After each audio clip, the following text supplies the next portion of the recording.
Assalamualaikum warahmatullahi wabarakatuh. Salam sejahtera untuk kita semua.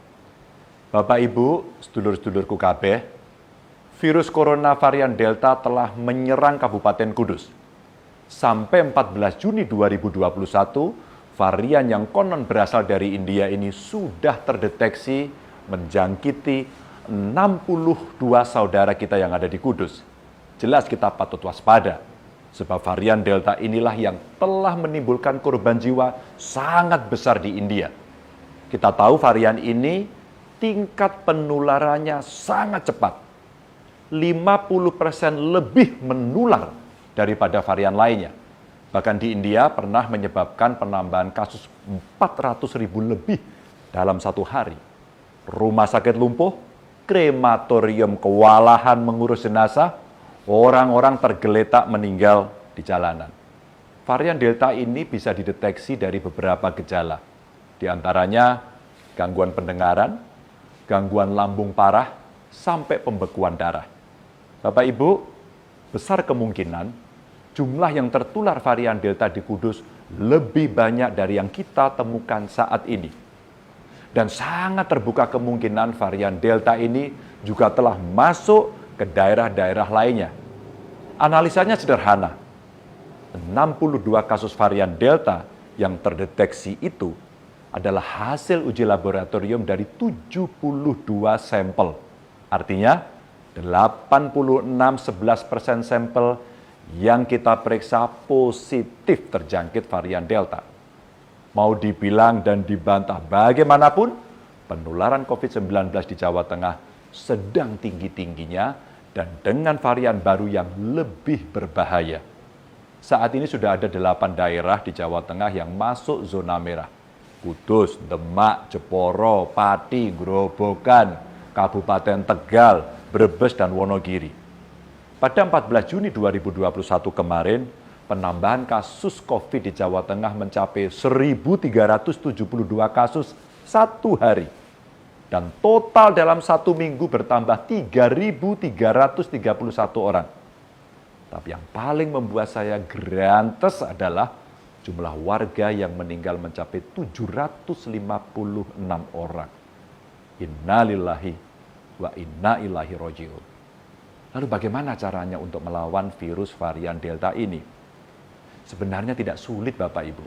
Hanya perlu kesadaran panjenengan untuk selalu mematuhi protokol kesehatan. Sekali lagi, patuhi protokol kesehatan.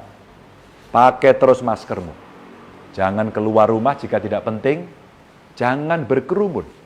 Kalau ada kerumunan, ingatkan mereka agar bubar.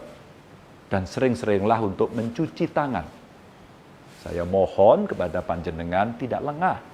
Karena virus varian Delta ini selalu mengintip ketika kita sedang lengah. Mungkin Bapak Ibu kemana-mana selalu memakai masker. Tapi kemudian membuka masker saat selfie, itulah celahnya. Sudah banyak contohnya. Kemarin, 13 guru di Sragen positif COVID hanya gara-gara tidak pakai masker saat selfie. Sikap menyepelekan itulah yang membuat kasus di Jawa Tengah terus-terusan naik. Saya meminta kepada seluruh warga Jawa Tengah mulai detik ini juga patuh dan taat pada protokol kesehatan. Kesadaran ini penting Bapak Ibu.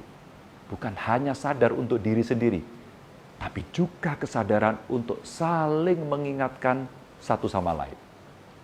Seluruh pemerintahan di setiap level juga saya minta agar selalu mengingatkan warganya untuk taat protokol kesehatan. Untuk teman-teman bupati yang daerahnya masuk zona merah, silakan buat kesepakatan bersama bagaimana mengatasi pelintas batas, orang belanja, orang bekerja, dan lainnya. Termasuk aturan tempat-tempat pariwisata dan kegiatan keramaian lainnya. Jangan sampai ketika satu daerah menutup pariwisata, daerah lain justru membuka. Kalau perlu, gerakan di rumah saja kita lakukan agar segera memperbaiki keadaan. Selain itu, pelaksanaan vaksinasi agar terus saja dipercepat. Pemprov Jateng juga membuka vaksinasi yang diprioritaskan untuk lansia. Silakan panjenengan datang ke Gedung Gradika Bakti Praja di Komplek Gubernuran setiap hari kerja.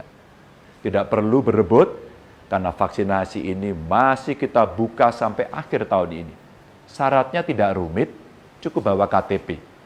Untuk vaksinasi di kabupaten kota juga akan kita percepat. Kemarin, Menteri Kesehatan telah menyetujui penambahan vaksin di Jawa Tengah. Semoga ikhtiar kita bersama segera membawa kita keluar dari pagebluk ini. Terima kasih. Wassalamualaikum warahmatullahi wabarakatuh.